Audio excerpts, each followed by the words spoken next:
So how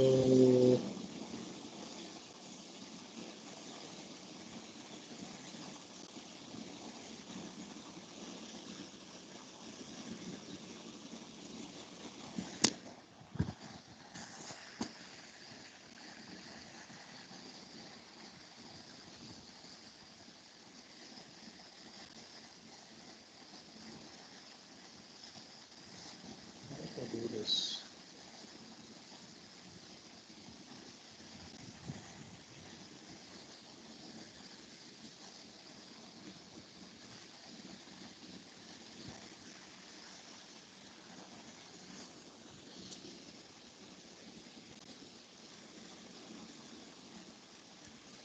Give me a second, guys. I'm trying to see if we can access this presentation somehow.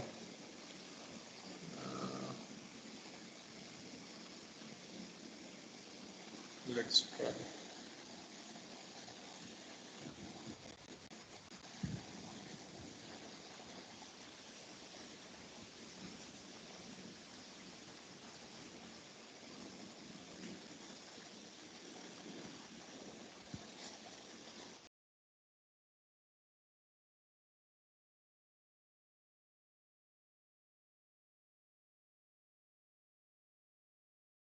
Okay, everyone.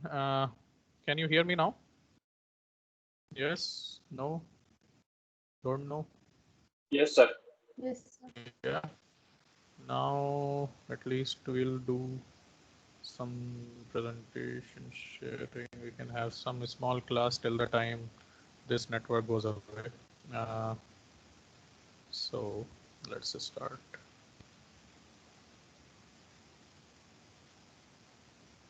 Yeah. So good evening, people. Thank you for coming. Here it is raining really bad and power is all gone. So we'll have a smaller class today. What we want to discuss is something ahead of factor of safety that we were already discussing.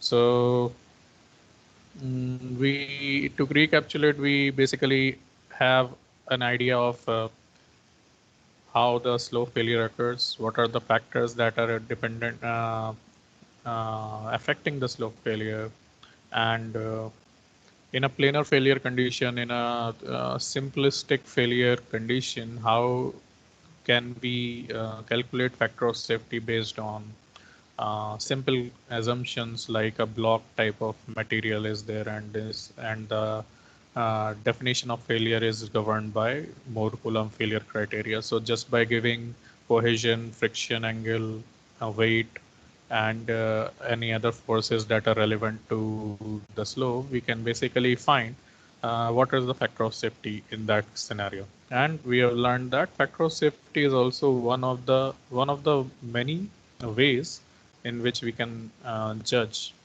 the stability of the slope. So there are other ways as well. So one of the ways we will be discussing today, and that will be the probabilistic analysis. So in probabilistic analysis, we will be discussing what it is, uh, something called probability function, what they are, what are their types, and what are the methods of finding the stability with respect to the probabilistic analysis. So there are many methods. One of them is margin of safety method, in which differences are seen in probabilities of failure and of driving forces and stationary forces, as well as there are some higher methods like Monte Carlo simulations and all. So we'll be discussing those. We'll be doing today as much as possible, and we'll be continuing tomorrow as well on this probabilistic analysis. So let's start with that. So in factor of safety, we were seeing how we could actually get a single value, and we basically define on the basis of that single factor of safety value how it, whether it is less than one or greater than one. And on the basis of that, we can say, okay, the resisting forces are less or resisting forces are more. And in case resisting forces are more than the driving forces, we get an indication of, okay, the slope is on the stabler side, or the stability is relatively higher than the failure conditions. In the probabilistic analysis approach, this deterministic approach doesn't work. And especially considering so many practical scenarios where we don't have these idealistic conditions of uh, having the same value of suppose cohesion throughout the sliding surface, or we don't have that condition like we have the same friction angle throughout the surface. Some surface might be, a part of the surface might be smooth, a part of the surface might be rough, and there will be a combination of conditions that will be in practical life. So even though we see how we can calculate factor of safety, it is as we understand full of assumptions. Some assumptions are there. Some we have taken certain predictive values or the representative values. So when we do this kind of analysis, we understand its capabilities as well as its limitations. So we have to know where the accuracy goes down if we do certain kind of analysis, and if we want higher accurate values, what we have to do. So when we calculate factor of safety is generally very well established and very well accepted method. But again, it has certain limitations. We have to make assumptions. We have to make certain estimations of the representative values so that we can actually find a single number that defines the slope stability. In probabilistic analysis, they have basically used the probability of failure as the defining concept for the slope stability. What probability of failure is, basically it says that the chances of this slope that it will fail is given in a percentage basis or a probability basis rather than a single number. So saying that a slope is either safe or unsafe, in place of that we say that there is a chance of the chance of fail will be certain percentage or the certain fraction, if we can give in that sense. So probabilistic analysis is more representative in cases where we have diverse values of parameters, such as we have different types of rocks are there that are distributed throughout the slope, or uh, the characteristic of the joint plane or the fault planes are so varying that a single value cannot actually represent how the joint or the failure plane will behave. So in those cases, as well as in certain others, we go for something called the probabilistic analysis. So as I was saying, unlike deterministic, it uses a probability distribution function. So what actually is a probability distribution? So probability distribution basically says that how the values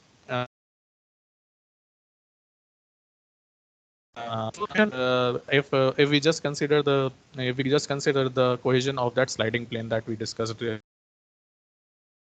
in our previous examples. So things 50 kilonewton per meter square, we are given a distribution function. So that basically gives us an idea that okay, the maximum values of cohesion in that area lies in high pump of 50 kilonewton per meter square. There will be some values, some certain values that will a kind of probability function, a value or a parameter will have something called normal distribution, where there is a certain peak at the center and it's symmetrically divided on both sides, and there are certain characteristic of normal distribution that we will be learning ahead. In phi, you see there is another distribution, or maybe a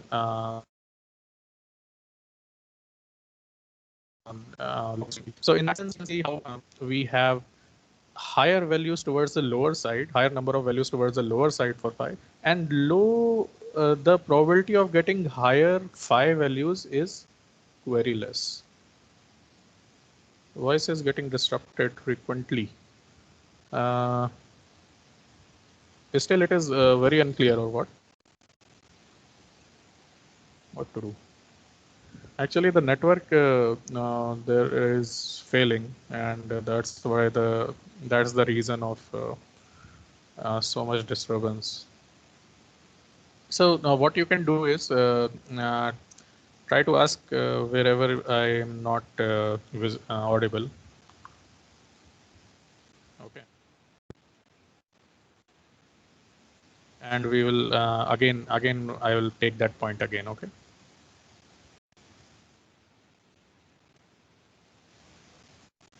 Let's try and do something. What else we can? I don't think we have another option for that, because this is also I'm trying from the cellular network, and it also has some limitations. Now let's try. If you can't hear properly, or if you didn't hear something, please do write, or please do stop me so I can actually take it again. Okay. So as I was saying, C and phi you see here are given in different probability distributions. So the distribution of phi actually here suggests something on the lines of that the mean values are having the highest probability. There are no lower values of phi, but there are some higher values of phi, but their frequency is less. Something like that. So based on what kind of values we get uh, from the field, or what kind of values we obtain by the lab test, we can actually draw these distribution functions. And on the basis of that, we can actually go for the probability analysis. What happens after getting these values in terms of probabilities? We basically go into the same route again ahead and find out what is the difference between driving forces uh, uh, and the resisting forces. So the direction is same. We actually are comparing driving forces and the resisting forces only. However, now what we are comparing is not just the values, but the distributed values of those parameters. So once we get some distribution of these properties like C and phi, we can actually calculate the forces also. So what are the driving forces? We can calculate probability or the distribution function of that. What are the resisting forces? We can try and plot that, and we can actually find where these are overlapping. What is the difference? Is the driving force so high that they do not overlap? If they don't overlap, that basically means there is no chance in which the driving force will be more than the resisting force. So that makes the slope 100% stable. So there is no chance of failure basically. Generally, we don't find that practically. So there is some overlap between the driving forces and the resisting forces, and that basically the portion which overlaps gives an idea of what will be the probability of failure. So defining the stability in probabilistic analysis gives us in terms of the probability of failure. Okay.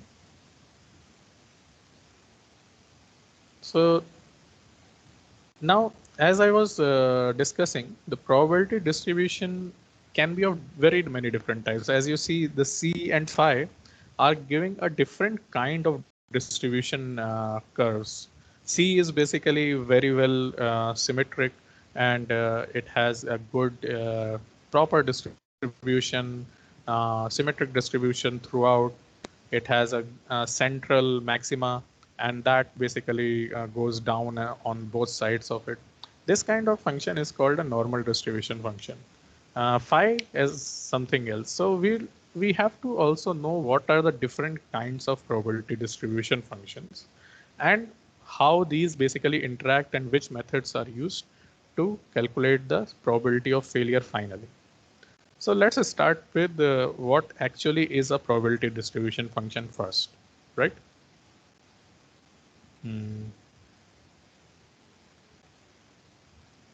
Right. So a probability distribution function is nothing but a frequency versus value curve.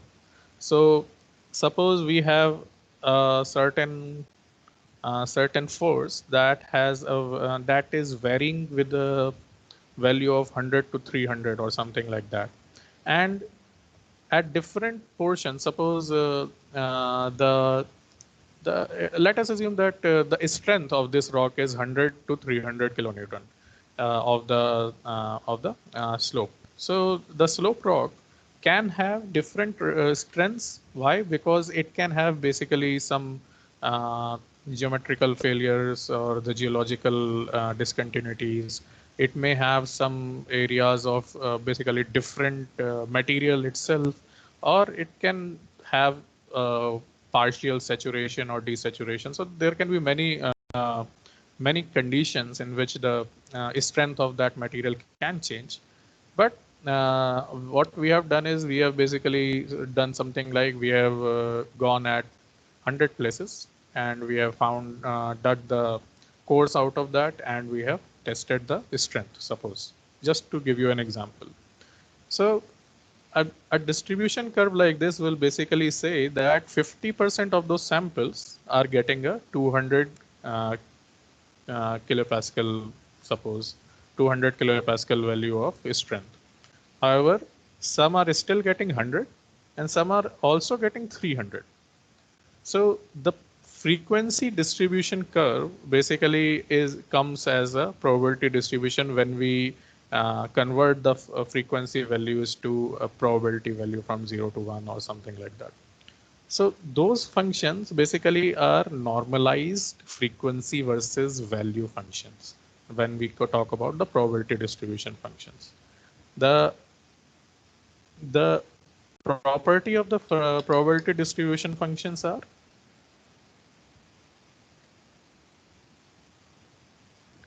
so in the center, whichever is the central value, like so there are three things that you are already aware: the mean, median, mode. So the mean, the median, and the mode defines the how a probability distribution function basically is looking when we plot it as we are looking here.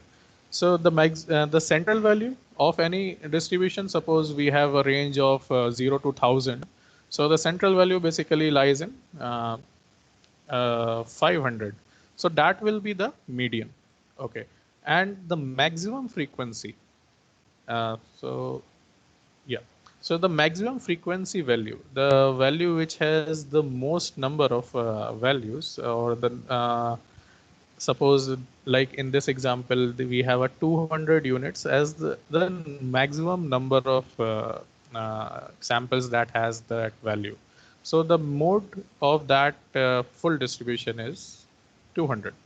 Similarly, median, as I said, which is the middle value, and the average value, which is whatever, how many samples are there, the average of those. So based on where these mean, median, mode are positioned, different types of distributions are possible. So in this normal distribution that you are seeing, in this the case is that mean, median, and mode all are at the same position. So the mean of the this distribution will be 200, the median of the distribution will be 200, and the mode of the distribution will also be 200. That defines a normal distribution. There can be other distributions as well in which this condition fulfills, but as I will be discussing further, what are the defining conditions of these kinds of probability distribution function or PDFs. So that will make us understand what and how they behave, right? Hmm. So moving on. So as I was saying, mean, median, mode in that case were at same position. Here you can see they are actually at different positions as well. And That's what defines what kind of probability distribution curve will be there. So that can be based on where they are and where they are positioned. We can see which kind of PDF is there. Another important factor that influences the distribution is called the standard deviation. So most of you might be knowing what is a standard deviation. Basically, it's a statistical formula that defines the average difference between the values from the average. So I will be showing you the formula, but the standard deviation basically shows us how distributed the values are, how deviated the values are. So standard deviation basically gives an idea of value distribution. So let's see one by one what kind of PDFs we can generally see in these conditions. This PDF that we were seeing right now was called a normal distribution, and generally natural features, natural concepts, and whatever natural phenomena happens, most of those fall under this kind of normal distribution function only. So based on, as I was saying, the standard distribution, the shape of this normal distribution can vary. The size of it can vary. The peak, how slopey it is, or what is the rate of increase and decrease of these slopes. They basically change based on what is the standard kind of data. So the equation that defines this normal distribution is something like this. Basically, it is 1 by standard deviation of that data. And the x part you can see is on the negative exponential head. So a to the power 0.5 x minus x bar is basically the mean, and divided by the standard deviation ka whole square. Now, the thing, this is also the equation for very many other kinds of distributions as well. However, here this distribution is called a Gaussian distribution or a normal distribution function. In other kinds, the x is replaced by something called some other function like maybe log x, or maybe some function of x, suppose sin x, or many others. So that be place to place and depends on what kind of data we have. But most of the common samples or distribution you see is normal distribution function defined by these kind of equation. Now, not audible.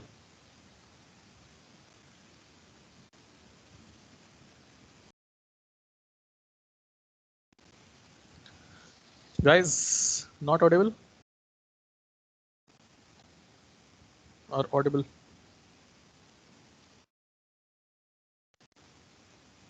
Audible, sir. Hello, hello. Audible?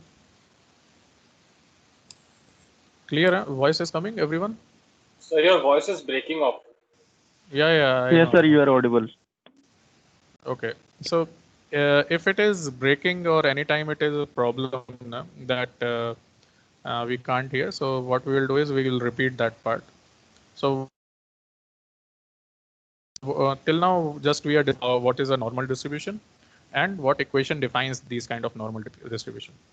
So, okay, so this was the normal distribution equation. The x bar is basically the average of these values, and the standard deviation function, the difference between the value to the average whole squared, and the sum of each of those, and the average of these values, and the square root of that. So square root of the sum of squares of the difference between numbers and the average of it divided by the total number of. So that is a standard deviation, a standard formula for that. Basically, how distributed. So if you can see, if there are three curves on the left side, and each curve has, even though the equation for each curve is same, the equation for each curve is same. However, the shape is different, and that is dictated by the standard deviation of it. So larger the standard deviation, more distributed the values will be, and the more distributed the values will be, that will dictate. So as you see, standard deviation of 1 in this case basically pushes the curve totally flat near the x-axis, while a lower standard deviation basically raises the curve. So lower standard deviation means the values are very close by and not distributed, right? Higher is distributed. So that is basically the normal distribution function. The whole point here is we know what kind of functions are these, because what will happen is in our analysis, what we have to do is we get all these values, different sort of hundred or thousands of values from the field. Now we have to decide what kind of function basically it represents, because putting all the values in the computational or calculation base is very difficult. So what we will do is basically we will convert those all set of values into one equation. So if we have a normal distribution function, a normal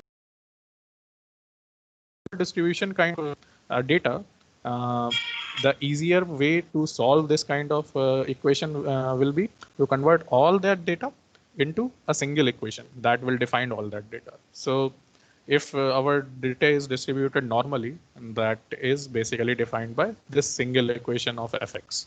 Similarly, there will be many other type of PDFs also, and they will basically define different kinds of different distribution of our data.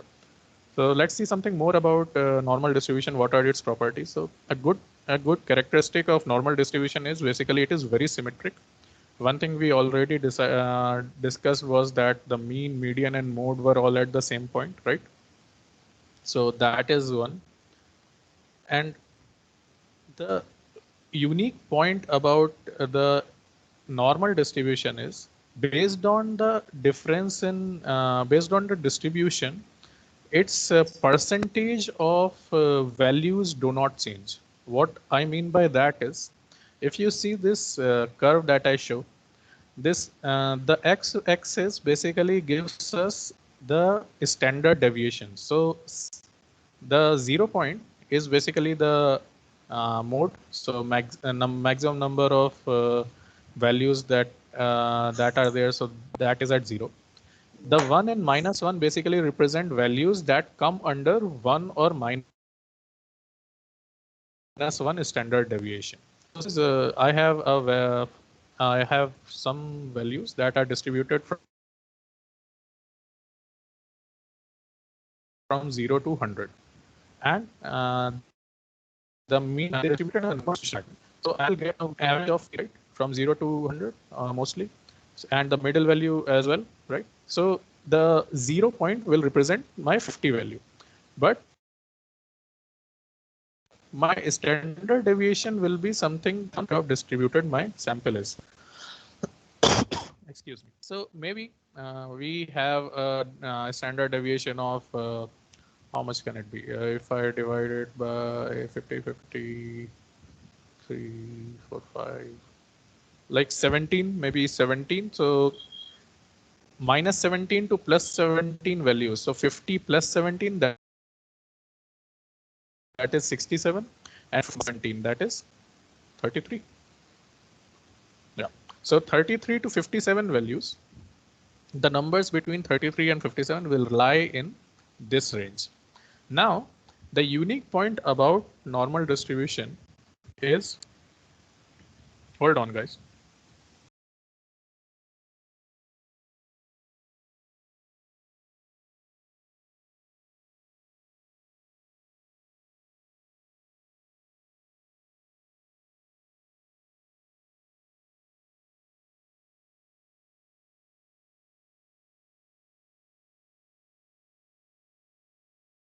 Sorry about that.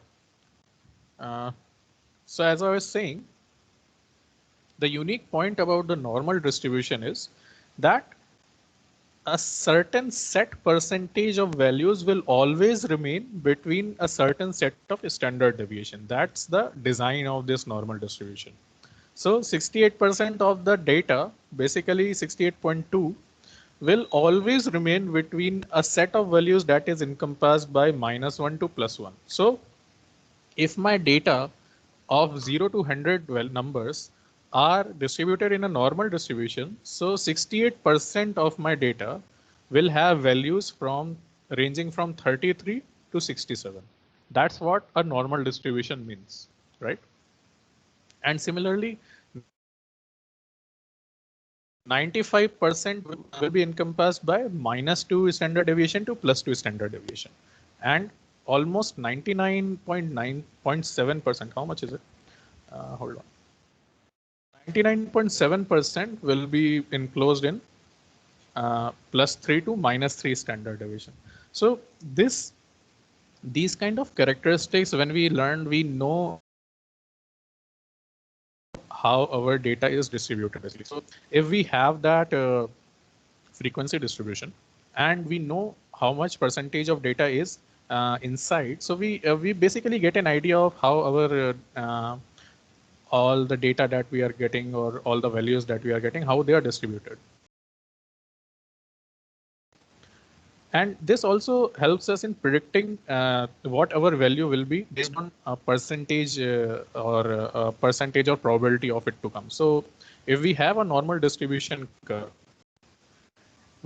and I want to know what is the probability of me getting number of suppose 25.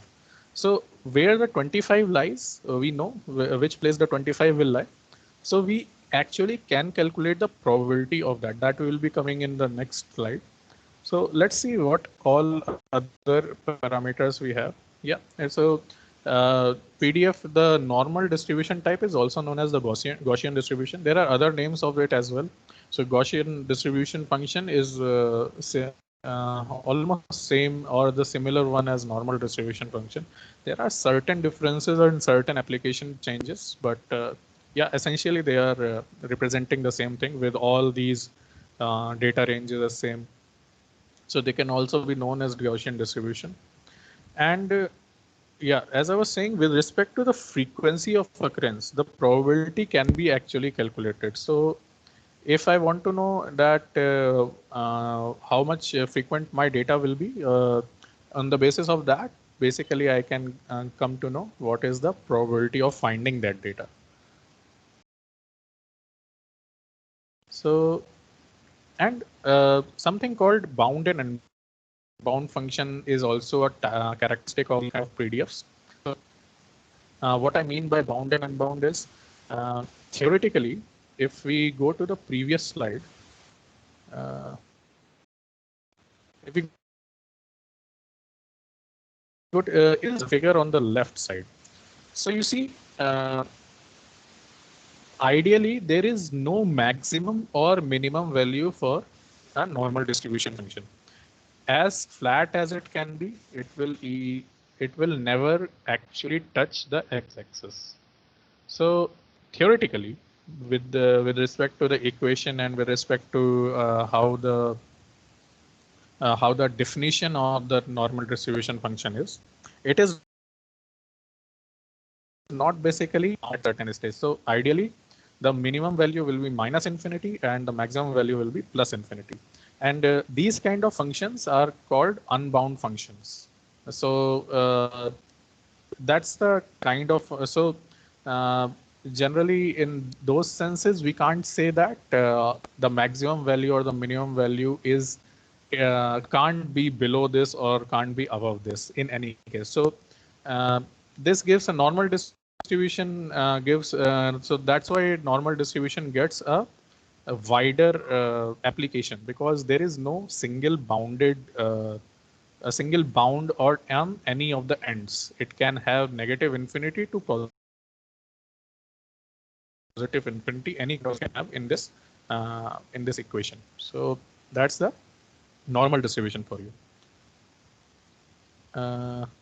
So yeah, so we have something called the cumulative probability function, cumulative density function, the CDF as well. So if we see the this part on the left side, the main normal distribution function, and if we start adding the values, the number of values we start adding and making a cumulative function, so what kind of function will come up is something like this. So from -2, suppose -2 standard deviation to +2 standard deviation. At -2 standard deviation, we are just starting at probabilities, right?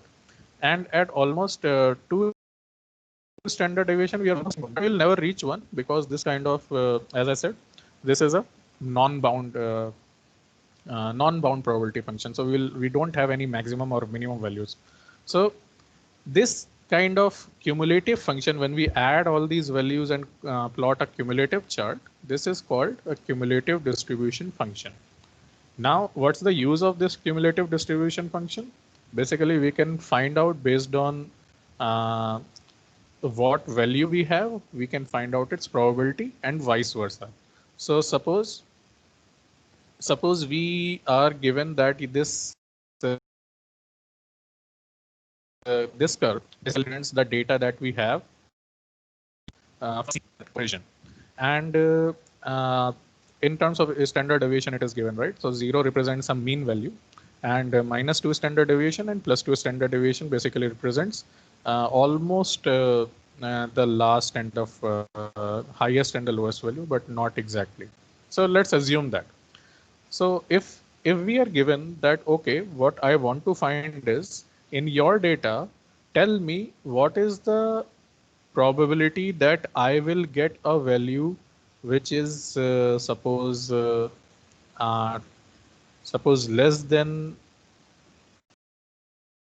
less than 1.5 standard deviation.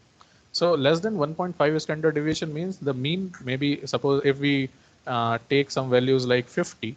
So the standard deviation is, if it is 20, so 20 into 1.5 is 30, right? So this will be somewhere around here. So we can actually find the probability of getting this value if we are given the actual value that we want to find out. So this basically helps in back propagation of value. So cumulative distribution function, that will, when we do these kind of statistical analysis, this basically helps us in finding something like factor of safety from the probability of failure, or vice versa. So if we have certain factor of safety values, we can actually find the probability of failure, and we can on vice versa also, if we have some factor of probability of failure values, we can actually give an idea of what is the factor of safety for that condition. So these kind of cumulative distribution functions are easy to basically convert the probability into a deterministic value, or the single value. I think I will stop here before going to the other distribution types. I want to clarify few things before I close, because I know it was not clear that much in the topic. So the only thing that we need to take care is what actually a probabilistic analysis is, okay, and how it is done. So what we are learning right now is some depths of basically the concept of probability in itself.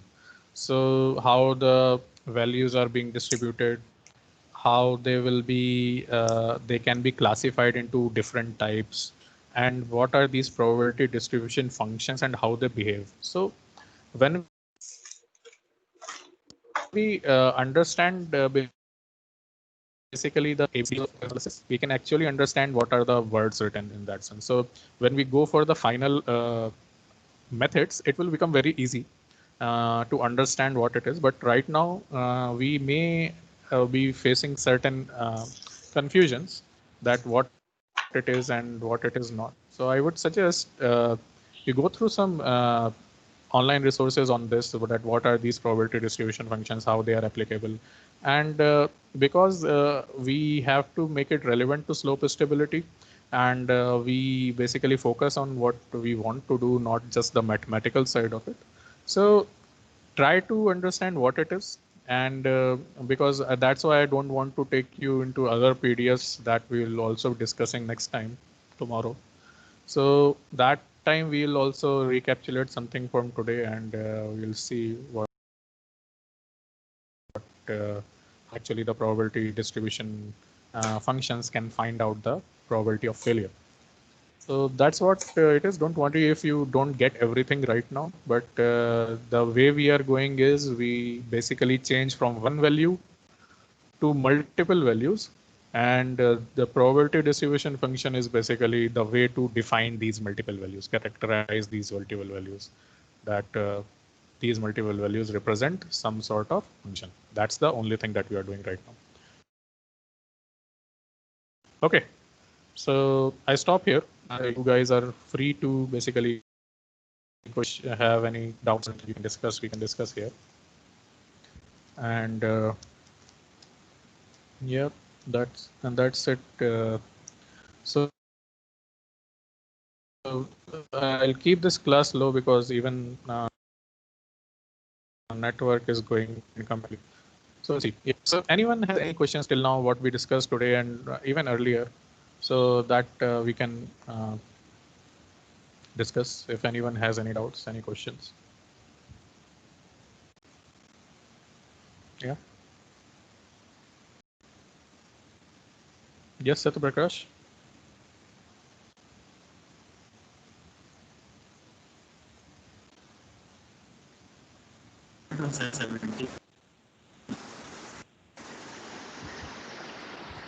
Satya Prakash, you had some question? Sir, I have already submitted the assignment. No, yeah, Satya Prakash, your assignment Yes, is. sir, I have already submitted the I have. assignment That on was. 17th.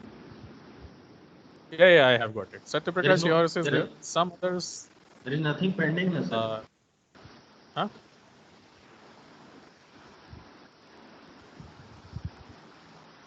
Sorry, guys, not audible. Satya Prakash, you were saying something? Your assignment is there. I got it. I thought I confused with Yes, sir, someone else. Yeah. Okay, sir. Who has actually? I was going through the list of who has not given. So there were some guys. So I just wanted to tell them, guys, do submit, because today we will be going to mark it. So I'll give you today. That's the last I can give you guys. Okay. Otherwise, I have to close that and then I can't change. So Rishabh is there. Some other guys are there. Do check out yourself. I don't want to call out right now. So you guys can check out if anyone is left, because I have not received few. So if you guys are left, please do send.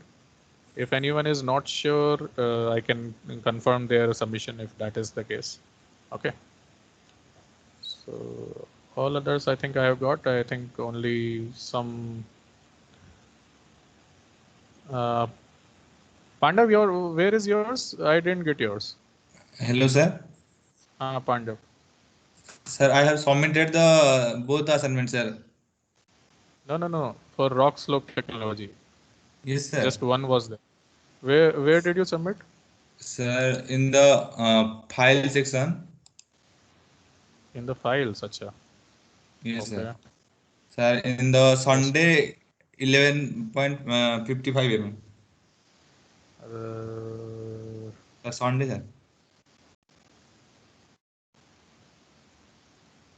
Okay. So what is this? Okay, so some of you guys have uploaded on files as well, right? Yes, sir. Okay, so I have some more then. Rishabh has also submitted. Yeah, Rishabh is done then. Sir, now it's showing or not, sir? Yes. In files, actually, that's why na, There are so many things. That's why I wanted to clarify where you sir. guys have submitted. Sir, myself Yes. Malay Kumar. Sir, Malay, I you have also also submitted yes, sir. I also submitted in the assignment section. in assignment section. Yes, sir.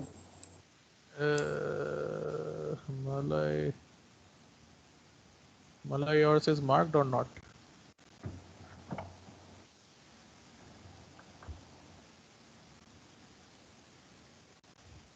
Malay is not marked. Huh? Let me check just Malay, because I actually I want to close this today, so that's why I was just going through. 1 minute.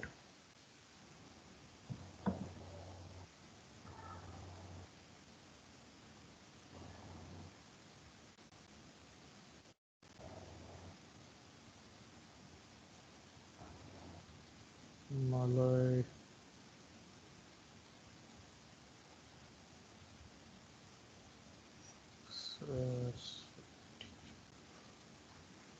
Malay, yours is not in assignment actually.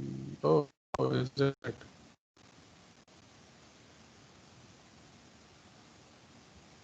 673, right? Yes, sir. 673. That is strange. Actually, what I don't know what happened to your assignment. Sir, can I send it Okay. once more? Actually, some Hello, sir. submission issues are there. Who is this? Sir, I'm Akshat. Sir, I have also submitted the assignment, but it is not showing yes in this list. Oh, okay. That's what I was checking. That's why I wanted to show. Okay. Who else is there? Mayank.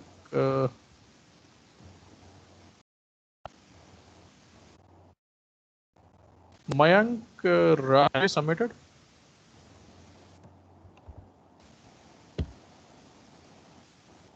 Manvesh.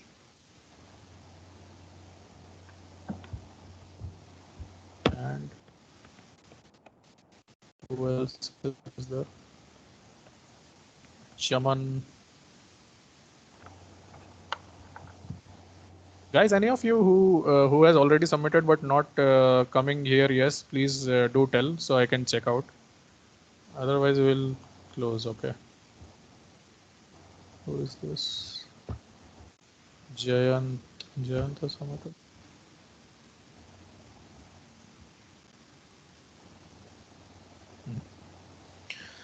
So these are not visible to me in assignments. I will check out in files. You say, right? So files. Rishabh has submitted, right? Manish Bhagat. That is already submitted. Prabhupada is gone. Okay.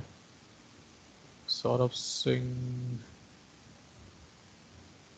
So all come. Pandav, your I got. Pandav is done. Mayank Rai, I'm not able to find. Has he submitted? And Manvesh Mohant.